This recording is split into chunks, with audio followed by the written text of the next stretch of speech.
జ్ఞానానందవయం దేవం నిర్మలాస్ఫటికాకృతం ఆధారం సర్వవిద్యానాం హయగ్రీవం ఉపాస్మయ. అర్ధకాయం మహావీరం చంద్రాదిత్యమివర్తనం సింహికాగర్భ సంభూతం తం రాహు ప్రణమామ్యం. ఫలాచ పుష్పసంకాశం తారకాగ్రహమస్తకం రౌద్రం రుద్రాత్మకం ఘోరం తంకేతుం ప్రణమామ్యం. మనం ఇప్పుడు ఈ వీడియోలో రాహు కేతుల గురించి తెలుసుకుందాం. 12 రాశుల వాళ్ళకి రాహు ఎక్కడుంటే ఎలాంటి ఫలితాలు వస్తాయి, కేతువు ఏ రాశిలో ఉంటే ఫలితాలు వస్తాయని నేను ఇప్పుడు చెప్పబోతున్నాను. ఇప్పుడు నేను కేవలం రాశులే చెప్తున్నాను, స్థానాలు కాదు. లగ్నాతు ఎక్కడున్నాడు, లగ్నాత్ రాహు ఎక్కడున్నాడు, లగ్నాత్ కేతువు ఎక్కడున్నాడు, ఏ స్థానంలో ఉన్నాడు అనేది నేను చెప్పడం లేదు. కానీ మీరు దీనికి లగ్నానికి కూడా అన్వయించుకోవచ్చు. సహజ రాశిచక్రంలో రాహుకేతులకు ఎలాంటి ఆధిపత్యం లేదు. కానీ వృశ్చిక రాశిలో కేతువు, కుంభరాశిలో రాహువు మంచి ఫలితాలు ఇస్తారంటే వాళ్ళకి చాలా బలం అనేది ఎక్కువగా ఉంటుంది. రాహువు అంటే నార్త్ నోడ్, కేతువు అంటే సౌత్ నోడ్. ఈ జన్మలకు కారణం ఏంటంటే రాహు వలనే మనం ఈ లోకంలోకి వచ్చాం. రాహు కోరికలకు కారకుడు. వీటి గురించి పరాశర జ్యోతిషాస్త్రంలో ఎక్కువగా వ్రాసి ఉంది. మిగతా నాడి గ్రంథాల్లో అంతగా వివరాలు లేవు. మనం జాతక చక్రాన్ని పరిశీలించినట్లయితే రాహుకి లగ్నానికి సంబంధం అనేది ఉంటుంది. అది ఏ విధంగా ఉంటుందంటే లగ్నాధిపతితో కానీ, లగ్నంలో కానీ ఉండవచ్చు, లగ్న నక్షత్రాధిపతితో కానీ సంబంధం అనేది ఉంటుంది. రాహు ఈ లోకంలోకి మనం రావడానికి కారణం. భగవద్గీతలో ఇలా రాసి ఉంది, మనిషి అంతిమ సమయంలో ఏది కోరి శరీరాన్ని వదులుతాడో అదే రూపాన్ని పొందుతాడు. అంటే ఉదాహరణకు వ్యక్తి మరణించే సమయానికి ఏనుగును తలుచుకున్నాడు అనుకోండి, తర్వాత జన్మలో అతడు ఏనుగై పుడతాడు. గత జన్మలో తీరకుండా ఉన్న కోరికలను తీర్చుకోవడానికి మనం ఈ జన్మ ఎత్తుతాం. భృగునంది నాడి చదివితే ఇది తెలుస్తుంది. అంటే రాహు మాయ, కోరిక, డిసైర్స్, పొందాలనే వాంఛ ఉంటుంది. రాహువు భౌతిక సుఖాలను ఇస్తాడు. కొందరు దృష్టిలో ఏంటంటే ఏం చెప్తారంటే మంచి కర్మలు చేస్తే జన్మ రాదు, చెడు కర్మలు చేస్తేనే జన్మ ఎత్తుతారు అని అంటారు. కానీ అది తప్పు. మంచి పనులు చేసినా చెడ్డ పనులు చేసినా జన్మ అనేది తప్పనిసరి. మంచి పనులు చేస్తే ఆ పుణ్య ఫలితాన్ని అనుభవించడానికి జన్మ ఎత్తుతారు, చెడు చేస్తే ఆ పాప ఫలాన్ని అనుభవించడానికి జన్మ ఎత్తుతారు. Rahu is a unfulfilled desire. Rahu is after association with ఆగామి కర్మ. అంటే రాహు అంటే మనం ఈ జన్మ చెయ్యాలి, ఈ జన్మలో చెయ్యాలి అనుకుంటున్న కర్మ అంటే తీరని కోరికలు. రాహు పురాతనమైన కర్మ కాదు, మనం చెయ్యాలి అనుకుంటున్న కర్మ. రాహు ఈజ్ ఎ ఫ్యూచర్ కర్మ. అది ఎలా తెలుస్తుంది అంటే రాహు ఏ రాశిలో ఉన్నాడో, రాహు ఏ ఇంట ఉన్నాడో దానిని బట్టి ఆ వ్యక్తి యొక్క కోరికలు ఏమిటి, ఏమి చేయాలి అనుకుంటున్నాడు, వేటిని చేయడానికి ఇష్టపడడు అనేది తెలుస్తుంది. రాహు ఏ రాశిలో ఉంటాడో ఆ రాశికి సంబంధించిన కోరికలు అనేవి మనిషికి ఉంటాయి, వాటిపైన ఫోకస్ చేసి ఉంటుంది. ఫర్ ఎగ్జాంపుల్ రాహు ఏరిస్ రాశి అంటే మేషరాశిలో ఉన్నాడు అనుకుందాం. మేషరాశి సెల్ఫ్ను చూపిస్తుంది, అంటే ఆ యొక్క వ్యక్తిని గురించి తెలుపుతుంది. స్ట్రాంగ్ డిసైర్స్ అంటే కోరికలు ఉంటాయి. అసంపూర్ణంగా మిగిలిన పనులు పూర్తి చేయడానికి మనం ఈ జన్మ ఎత్తాం.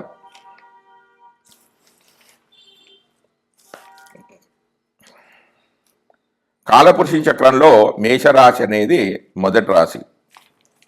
మేషరాశి సెల్ఫ్ను సూచిస్తుంది, వ్యక్తి గురించి తెలియజేస్తుంది. రాహు అంటే ఈ జన్మలో చెయ్యాలి అనుకుంటున్నవి తెలియజేస్తుంటాడు. కేతు గత జన్మలో చేసిన కర్మల గురించి తెలియజేస్తాడు. అంటే గత జన్మలో మాస్టర్ డిగ్రీ పొంది ఉంది అంటే కేతు అంటే గత జన్మలో చేసిన లక్షణాలు మన ఈ జన్మలో కూడా ఉన్నాయి. అందులో మనం మాస్టర్ చేసి ఉన్నాం. రాహు అంటే ఈ జన్మలో మనం చేయాలి అనుకున్న పనులు. మరి ఏ పనులు చేయాలి? రాహు పనులు చేయాలి, కేతు పనులు చేయాలి. గత జన్మ నుంచి నేర్చుకొని వచ్చిన పనులు మరియు ఈ జన్మలో మనం కోరుకున్న పనులు, ఈ రెండు చేయాలి. వీటిని సమానత్వం చేయాలి. ఈ నోట్స్ రెండింటిని కూడా బ్యాలెన్స్ చేయాలి. అప్పుడే మోక్ష ప్రాప్తి అనేది మనకు కలుగుతుంది. ఈ రెండు పనులలో ఏదో ఒకటి చేసినా మనకు ఎంప్టీనెస్ అనేది ఉంటుంది. ఏదో కోల్పోయినట్లుగా శూన్యత అనేది ఉంటుంది.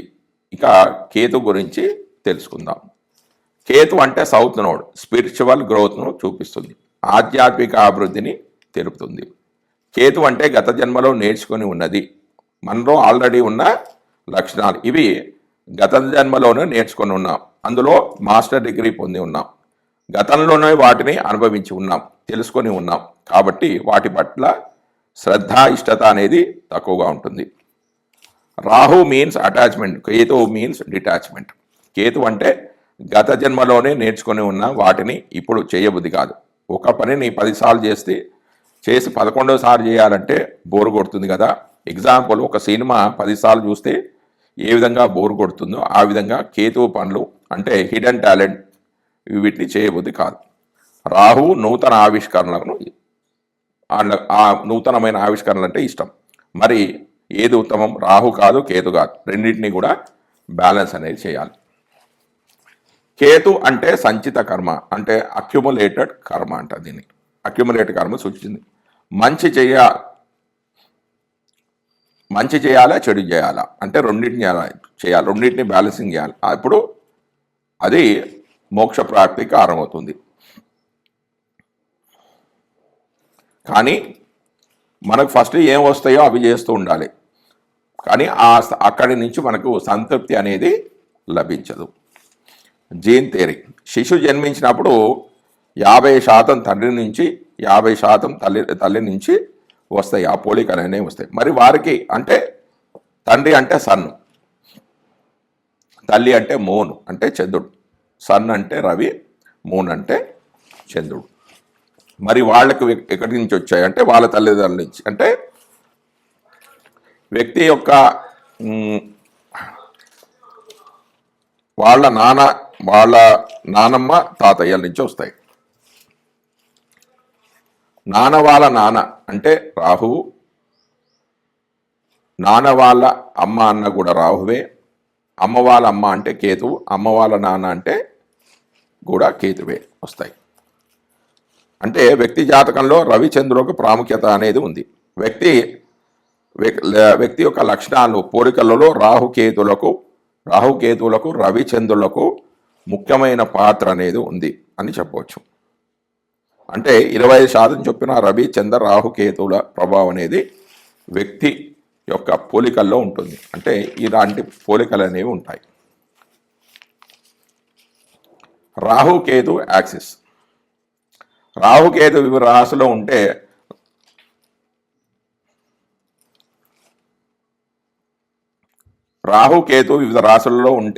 వారి యొక్క లక్షణాలు తీసుకుంటే వ్యక్తి పోలికలు అలవాట్లకు కారకుడు. వ్యక్తి పోలికలు అలవాట్లకు కారకుడు ఎవరంటే కేతు. వ్యక్తిలో పుట్టినప్పటి నుంచి అవి ఉన్నాయి, గత జన్మ నుంచి నేర్చుకొని వచ్చాం. ఒక పిల్లవాడు అదే అలవాటుకు ఒక పని చేస్తున్నాడు అనుకోండి, అది ఎవరు నేర్పించలేదు, ఆ గుణాలు వాడిలో గత జన్మ నుంచే ఉన్నాయి. రాహు ఈ జన్మలో ఏమి చేయాలి, ఏమి నేర్చుకోవాలి అనేది రాహు చెప్తాడు. సరైన కర్మ మోక్ష మార్గాని వైపు తీసుకువెళ్తుంది. ఎంత పేదవాడైతే అంత ఎక్కువ కోరికలు ఉంటాయి, ఎంత ధనవంతుడైతే అంత ఎక్కువగా ఉంటాయి, ఎంత బీదవాడైతే అంత తక్కువగా ఉంటాయి, ఎంత ధనవంతుడైతే అంత ఎక్కువగా ఉంటాయి. డబ్బులు లేవు అనుకున్నప్పుడు డబ్బుల గురించి ఆలోచిస్తాడు, డబ్బులు ఉంటే ఇంకా ఏదో పోయింది అని, ఏదో వెల్తీ అనేది వాళ్ళలో ఉంటుంది. ఇక రాహుకేతులను 2 క్యారెక్టర్స్ అనుకుంటే, Rahu is the character who represent your desires and ambitions in life. ఈ జన్మలో పొందాలి అనుకుంటున్నవి, కోరికలు తీర్చుకోవాలి, లక్ష్యాలు నెరవేర్చుకోవాలి అనుకుంటారు. Ketu on the other hand is the character who representative your past experience. గతంలో నేర్చుకొని వచ్చాం. Now in the story of your life Rahu can only shine and successful when Ketu has learned all the important lessons is need to learn. ఈ జన్మలోని కోరికలు లక్ష్యాలు ఎప్పుడు నెరవేరుతాయి అంటే గతంలో నేర్చుకొని ఉన్నవి చేస్తూ ఉంటే ఈ జన్మలోని కోరినవన్నీ నెరవేరుతాయి. సంచిత కర్మల నుండే ఆగామి కర్మ అనేది నెరవేరుతూ ఉంటుంది. వృషభంలో రాహువు, వృచ్చికంలో కేతువు. గత జన్మలో కోపంగా ఉండడం, కోపంతో ప్రవర్తించడం లాంటి గుణాలు ఉండేవి. అంటే వృచ్చికంలో కేతు అంటే పర్వతంలో లావాలాగా ఉండేవాడు. పర్వతం బదలైనప్పుడు లావా ఎప్పుడైనా బయటికి వస్తుంది. వ్యక్తి తీవ్రమైన చిత్రమైన మనస్తత్వంతో ఉండేవాడు. గొడవ పడడం, కోపంగా ఉండడం ఉండేవి. గతంలో ఇవన్నీ ఉండేవి, అంటే గొడవలు జరిగాయి. గతంలో అతనికి గొడవలు జరిగాయి, రహస్య కార్యక్రమాలు జరిగేవి. కేతు ఏ రాశిలో ఉంటే ఆ రాశికి సంబంధించిన విద్య నేర్చుకుంటే తొందరగా వస్తుంది. ఎందుకంటే గత జన్మలోనే ఆ విద్య నేర్చుకుని ఉన్నాడు. వృచ్చికంలో కేతు ఉంటే జ్యోతిష్య విద్య అనేది తొందరగా వస్తుంది. గొడవలు, ప్రమాదాలు, ఇంకా ఏవైనా చెడు సంఘటనలు జరిగితే భయం అనేది వేస్తుంది. గతంలో ఇవి అన్నిటినీ అతని జీవితంలో జరిగాయి. డిఫెన్స్ మోడ్లోకి వెళ్ళిపోతాడు. ఇప్పుడు సెక్సువల్ అబ్యూస్ ఎక్కువగా ఉంటాయి. ప్రస్తుతం ఈ జన్మలో సెక్సువల్ డిసీజెస్ ఎక్కువగా ఉంటాయి. అంటే కోరికలు అనేవి, శృంగారపరమైన కోరికలు అనేవి ఎక్కువగా ఉంటాయి. శృంగారపర కోరికలు ఎక్కువగా ఉంటాయి. సరైన భాగస్వామి దొరకడం కూడా వీరికి చాలా కష్టమే. కేతు వృచ్చికంలో ఉంటే చెడు ఆలోచనలు ఎక్కువగా ఉంటాయి. కేతు వృచ్చికంలో ఉంటే డబ్బుల గురించిన ఆలోచనలనే ఉంటాయి. డబ్బుల చింత ఉంటుంది. వృషభంలో రాహువు ఏ రాశిలో ఉంటే, అంటే రాహు ఏ రాశిలో ఉంటే ఆ రాశి కారకత్వాల ద్వారా డబ్బులు సంపాదించాలని అనే ఆలోచన అనేది ఉంటుంది. వృచ్చికంలో కేతు ఉంటే నా డబ్బులు ఎవరైనా దొంగతనం చేసి పారిపోతారేమో అనే ఆలోచనలు ఉంటాయి. కొన్ని సంఘటనలు జరగవచ్చు కూడా. వృచ్చికంలో కేతు అంటే చింత. కేతు నుంచి రాహు పైకి ఆత్మ అనేది ప్రయాణం అనేది చేస్తుంది. అంటే కేతు గత జన్మలో భోగించినవి రాహు భోగ్నాహే, అంటే ఈ జన్మలో అనుభవించాలి, ఆ కోరికలు తీర్చుకోవాలి అనేది ఆలోచన ఉంటుంది. సెక్సువల్ డిసైర్స్ అనే కోరికలను, అంటే శృంగారపైన కోరికలను పూర్తిగా ఎవరు కూడా నెరవేర్చలేరు. వాటిని భక్తి అనే సాధన ద్వారా మళ్లించవచ్చు. వృషభం అనేది ప్రేమ, కుటుంబం, వాక్కు సంబంధించినది. లైంగిక కోరికలను దైవిక ప్రేమగా మార్చాలి. తనకున్న వనరులను, తనకున్న భూమిని, ప్రాపర్టీ, ప్రేమ, బాంధవ్యాలు, అనుబంధాలు కలిగిన రాశి అనేది వృషభ రాశి. శుక్రరాశులు ఈ రెండూ కూడా ఇవే సూచిస్తాయి. ఒకరి మీద ఒకరికి ప్రేమ, అభిమానం, అనుబంధం లేకపోతే ఎవరికి వారే యమునా తెరే అన్నట్టుగా ఉంటుంది. వీనస్ రాశులు అన్నీ కూడా బాండింగ్ని సూచిస్తాయి. నాకు అన్నీ ఉన్నాయి, మంచి ఇల్లు ఉంది, డబ్బులు ఉన్నాయి, అవసరాలు ఉన్నాయి, కోరికలు ఉంటాయి. వీటి రెండింటికి మధ్య అంతరాన్ని తెలిసి ఉండాలి. వాంట్స్ అంటే ఏంది, నీడ్స్ అంటే, వాంట్స్ అంటే కోరికలు, నీడ్స్ అంటే అవసరాలు. నాకు మంచి ఇల్లు ఉంది, మంచి సంతానం, మంచి తల్లిదండ్రులు ఉన్నారు అని అనుకోవాలి. మంచి భార్య, మంచి స్నేహితులు ఉన్నారు అనుకోవాలి.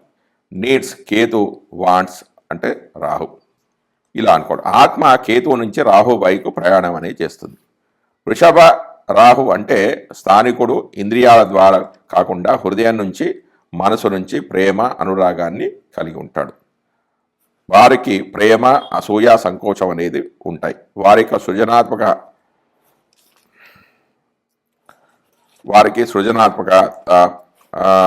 క్రియేటివిటీ ద్వారా భౌతిక సంపాదన అనేది వారికి లభిస్తుంది. భౌతిక సంపాదన ఆస్తులను ఇస్తుంది. వస్తువులు, ప్రజలను కలిగి ఉండాలి అనే కోరిక అనేది ఇస్తుంది. శారీరక శ్రమ అనేది ఇష్టం ఉండదు. లైంగిక కోరికలు గరిష్ట స్థాయిలో ఉంటాయి. మరి ఏం చేయాలి? పరిష్కార మార్గాలు ఏంటంటే తోట పని చేయడం, గార్డెనింగ్ పని చేయడం, ఇంట్లో వంట చేయడం, ఏదైనా క్రియేటివ్ వర్క్స్ చేయడం, బహుమతులు ఇవ్వడం, తీసుకోవడం చేయాలి. పాటలు పాడండి. ఇతరులు ఈ రాశి వారికి కాంప్లిమెంట్ అనేది చేస్తూ ఉండాలి. జై శ్రీమన్నారాయణ.